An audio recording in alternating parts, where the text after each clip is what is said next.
Hey guys, and welcome back to my channel. For today's video, we are going to be talking about composting. I'm going to go over it today and how you can set up your own just right in your backyard, and the benefits, the hows, the whys, all of your questions are going to be answered today about composting. And if they aren't, please feel free to leave any other questions in the comments down below and I will be sure to get to them. If you guys have been watching some of my other gardening videos, you know that this year I really wanted to start gardening. With the space that I have available, I am doing a lot of container style gardening, and with that, I knew I wanted to start composting. I've wanted to compost for a while now, but because I live in my parents' home, I had to kind of okay it with them first, and there were some concerns, as I'm sure that you guys probably have as well, like, is it gonna smell? Isn't it going to attract rodents, raccoons, rabbits, that kind of thing? Isn't it going to attract tons of bugs and we're just going to have like a swarm of flies over in one corner of the yard? Is our dog going to bother it?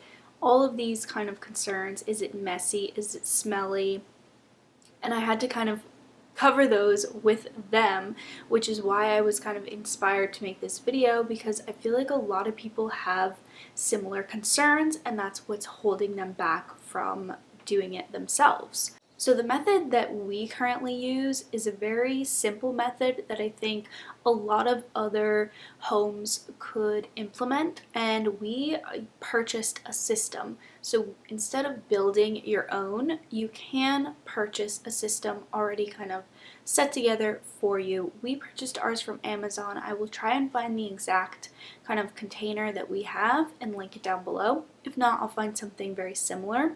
And there are different systems. There's kind of freestanding systems, which is the one we went with, and then there's like tumbler systems, which you can go out and turn. You can even kind of make your own out of a garbage can, like a plastic lid garbage can, and not going to be really going over that today. But for today, I'm going to talk about what I know, the system that we use. Number one why is that we produce a lot of waste, and a majority of that waste is organic material, meaning food waste. When you throw away your food waste in a plastic garbage bag with other plastic and other just garbage items, and it's sent off to landfill, it's trapped in that bag, and it's also surrounded by other vast amounts of garbage. More garbage gets piled on top of it, so it starts to break down as organic material does without oxygen. The problem then becomes that it breaks down and it releases methane gas, which is the harmful gas that heats up our planet.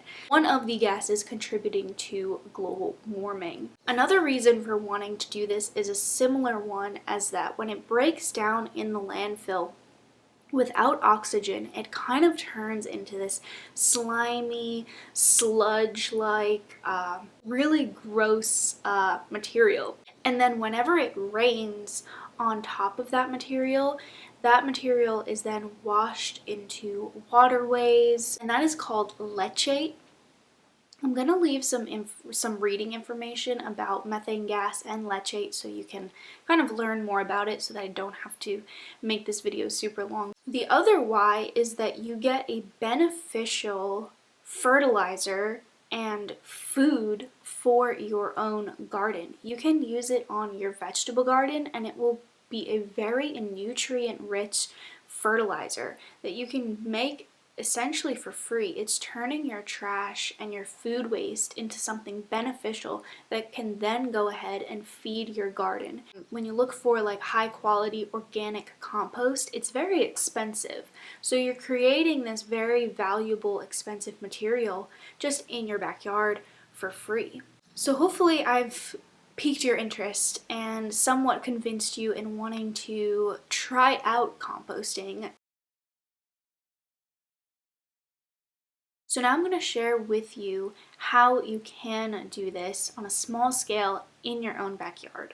So as I mentioned in the beginning of this video, there are several different types of compost. There's cold compost, hot compost, there's worm bins, which is using the aid of worms to help break down compost. There's even compost that you can do indoors that is apartment friendly, where you purchase a unit and it's a fully enclosed unit. I'm going to leave a few linked down below so that you can check out and do further research on. But for today, I'm going to be talking about the one that we use, which is just regular old composting, very simple. Throw your things in a container and just kind of let nature do its thing.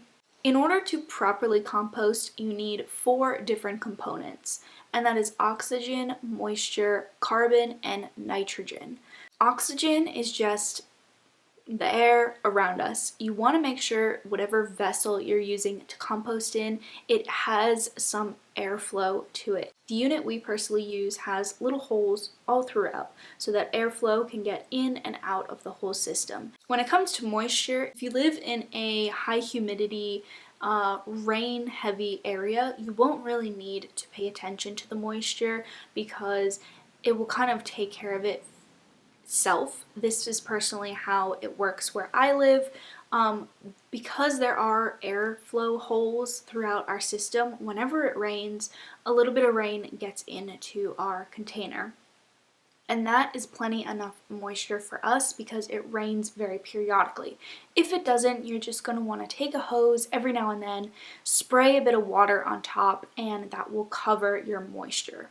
Your carbon and your nitrogen are going to be your greens and browns. It's a much easier way to remember carbon and nitrogen into greens and browns. Your greens are going to be any of your food waste, so any fruits, vegetables, you can do coffee grounds, all kinds of different food waste as long as it's uncooked, and you don't want to do any cooked meats or things like that in your compost, especially if it's just a backyard compost. Anything with oils and like cooked or like leftovers food, that is not going to work in your compost because that is what will attract pests and rodents. And then for your browns, you can do some dried out leaves.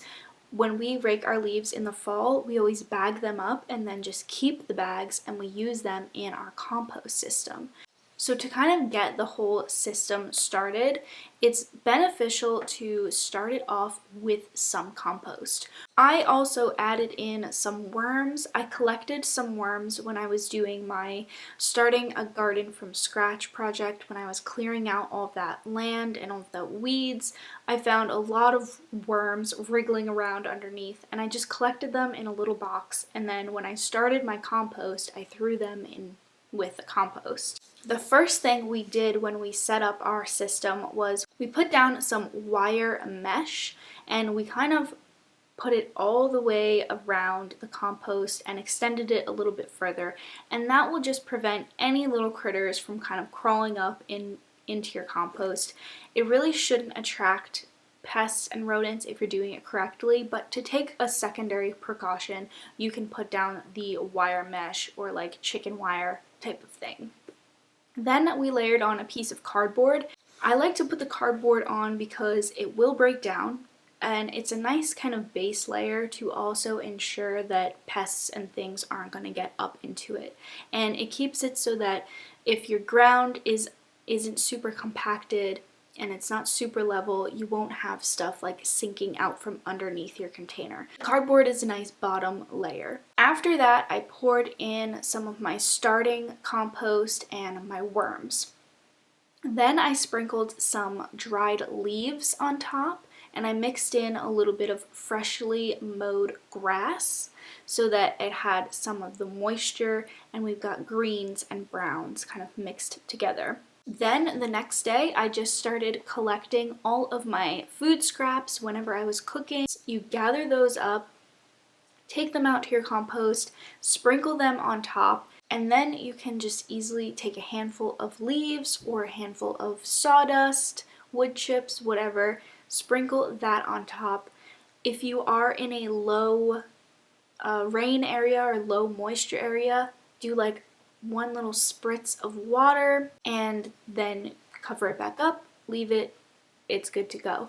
You can repeat that process as many times as you want. The stuff that you're going to want to use is going to be towards the bottom. So whatever's on the bottom is going to break down faster. So the system we have has like a little sliding door at the bottom. So you slide it up and then you can take a shovel and scoop out the bottom.